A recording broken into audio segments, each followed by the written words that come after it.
അങ്ങനെ കാത്തിരിപ്പിന് വിരാമം വിട്ടുകൊണ്ട് എൻ്റെ അമ്മ ബാംഗ്ലൂർ എത്തി. കഴിക്കാൻ എന്തെങ്കിലും കൊണ്ടുവരുമെന്ന പ്രതീക്ഷ തളർത്തിക്കൊണ്ട് എൻ്റെ അമ്മ കൊണ്ടുവന്നത് ഒരു പെട്ടി നിറച്ച പാത്രങ്ങൾ. ഇപ്പോൾ പോട്ടെ, നമ്മൾ ഇന്നിപ്പോൾ പോകുന്നത് കൊമേഴ്ഷ്യൽ സ്ട്രീറ്റ് ആണ്.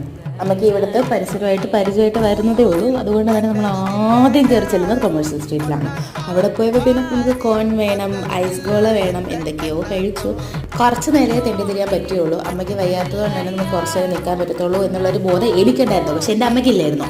ഏറ്റവും മെയിനായിട്ട് എനിക്ക് ഇഷ്ടപ്പെട്ടത് വീട്ടിലത്തേക്ക് ഒരു ജാറ് വാങ്ങിയിട്ടുണ്ടായിരുന്നു. അതെനിക്ക് ഇഷ്ടപ്പെട്ടു. ജാറ് കിട്ടിയ സന്തോഷത്തില്ല നടന്നാണ് നമ്മൾ ബസ് സ്റ്റാൻഡ് എത്തി. അമ്മ ടയർഡായില്ലെങ്കിൽ ഞാൻ ടയർഡായി. അങ്ങനെ നമ്മൾ ബസ്സൊക്കെ കയറി തിരിച്ച് വീട്ടിലോട്ട് പോവാണ്. അത് ഞാൻ അമ്മയെ നടത്തിയിട്ട് പിന്നെ കൊണ്ടുപോയി. ഓട്ടോ വിളിക്കട്ടെ എന്ന് പറഞ്ഞപ്പോഴത്തേക്കും വേണ്ട, എനിക്ക് എക്സ്പ്ലോർ ചെയ്യണം എന്നുള്ള രീതിയിൽ നടന്ന് എൻ്റെ കൂടെ വന്നതാണ്. അങ്ങനെ നമ്മൾ ഒരു കിൻഡൽ സാധനങ്ങളുമായിട്ട് കൊമേഴ്ഷ്യൽ സ്ട്രീറ്റിൽ നിന്ന് തിരിച്ച് വീട്ടിലേക്ക് എത്തി.